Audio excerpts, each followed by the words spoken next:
Donc l'hôpital gériatrique des Magnolias, qui se situe dans le 91 à Ballainvilliers.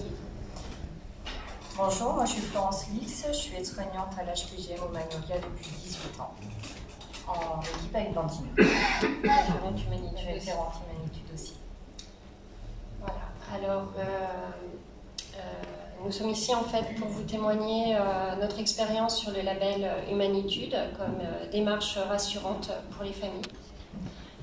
Donc en fait, le 14 novembre dernier, le label Humanitude nous a été remis à l'occasion du 12e congrès des approches non médicamenteuses. Les équipes ont relevé ce challenge très ambitieux dans le cadre d'une démarche d'amélioration de la qualité du prendre soin, et ceci à l'échelle de l'ensemble du pôle Europa, soit 120 places, dont 60 de soins longue durée. Nous sommes fiers d'être le premier établissement labellisé Humanitude en Île-de-France et premier établissement avec une activité sanitaire. Ce label est la traduction d'un engagement individuel, collectif, managérial, institutionnel et stratégique. Ce sont avant tout des professionnels qui acceptent et qui ont envie de faire progresser leurs pratiques. Et peut-être le plus important, comme le dirait notre directrice générale de l'HPGM, c'est un état d'esprit qui se développe et se diffuse. Donc l'organisation de la démarche a été la suivante. Tout d'abord, la philosophie de l'humanitude et ses 5 principes sont portés, expliqués, soutenus auprès de tous les acteurs, y compris les familles de la résidence Europa. Il s'agit du pôle hébergement de l'hôpital privé gériatrique Les Magnolias. Ainsi, il comprend une unité de soins de longue durée de 60 lits, dont une unité d'hébergement renforcée et un établissement d'hébergement pour personnes âgées de 60 lits, dont une unité de vie protégée. Donc la labellisation Humanitude est une véritable démarche projet qui doit être traitée comme telle. Elle s'appuie sur un comité de pilotage. Il rassemble divers professionnels nommés pilotes, des représentants de familles et des résidents. Chaque pilote est responsable d'un groupe action porteur d'un thème, qui va être par exemple prise en soin sur 24 heures, environnement, manutention relationnelle, management du projet. En collaboration avec le COPIL, le pilote remplit l'auto-évaluation annuelle, complète le plan d'action et accompagne sa mise en œuvre sur le terrain. Le référentiel Humanitude et ses indicateurs sont mis en ligne sur une plateforme digitale spécifique nommée Encodea.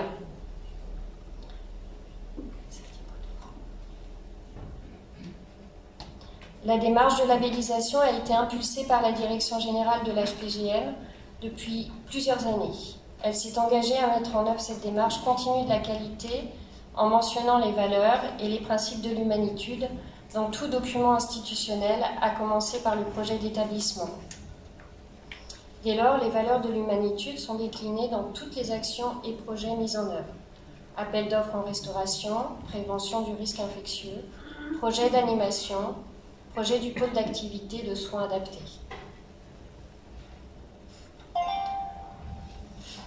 Des conférences à l'intention des résidents et de leurs proches sont régulièrement organisées pour présenter ce professionnalisme, ces techniques de soins et montrer que l'organisation est ajustée au rythme des personnes auxquelles il est nécessaire d'expliquer l'intérêt de ce projet de soins.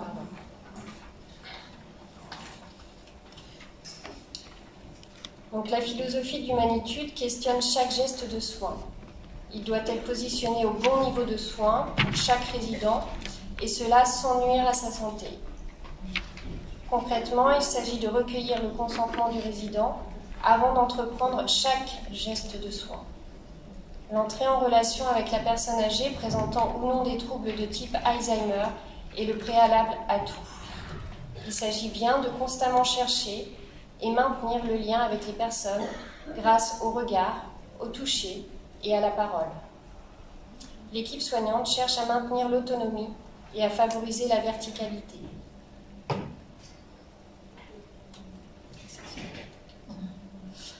En ce qui concerne la mise en œuvre sur le terrain, une large part des professionnels intervenant à Europa sont formés à la méthodologie de soins Humanitude, lors de 4 journées délivrées par l'Institut Ginès Marescotti. Ça va de l'aide-soignant aux médecins, au personnel du service technique ou de cuisine. Sur le terrain, une infirmière référente humanitude est détachée à temps plein pour accompagner les professionnels dans ce changement de paradigme.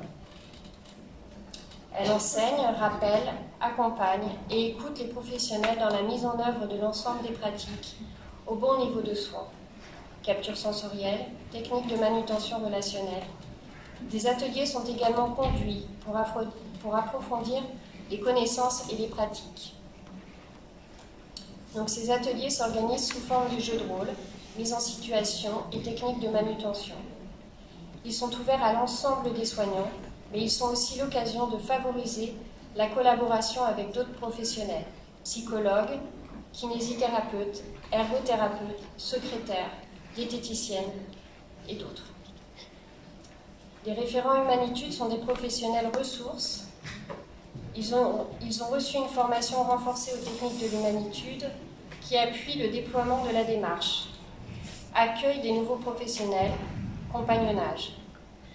Ils sont aussi des repères pour les familles qui désirent en savoir plus, qui s'interrogent sur le choix des techniques employées afin d'éviter les troubles du comportement. Les techniques de l'humanitude professionnalisent l'entrée et le maintien de la relation avec le résident, via le regard, la parole, le toucher, la verticalité. Les techniques de soins individualisés sont tracées dans des outils de pérennisation, comme la toilette évaluative par exemple. Elle est prescrite par l'infirmière et est réalisée en binôme avec l'AS ou l'AMP. Cet outil permet de transcrire les données principales et individuelles des modalités de réalisation de la toilette. Des objectifs de soins à court terme sont posés et des clés d'accompagnement sont décrites en lien avec le plan d'accompagnement personnalisé. La toilette prescrite est réévaluée régulièrement pour rester au bon niveau de soins, et notamment en cas d'évolution de l'état de santé du résident. Au fur et à mesure, nous constatons que le prendre soin se professionnalise, les entrées en relation sont plus systématiques, les reports de soins sont tracés et les troubles du comportement baissent. Les professionnels sont sécurisés par un prendre soin cohérent et des manutentions relationnelles ajustées et en douceur.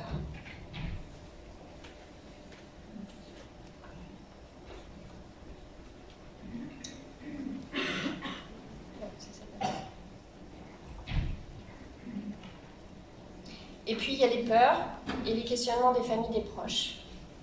Les questions des proches, des familles fusent parfois rapidement, ou au contraire peuvent mettre du temps à arriver. On y sent les peurs, les craintes, la culpabilité de devoir confier son proche. Des temps d'échange réguliers sont donc indispensables.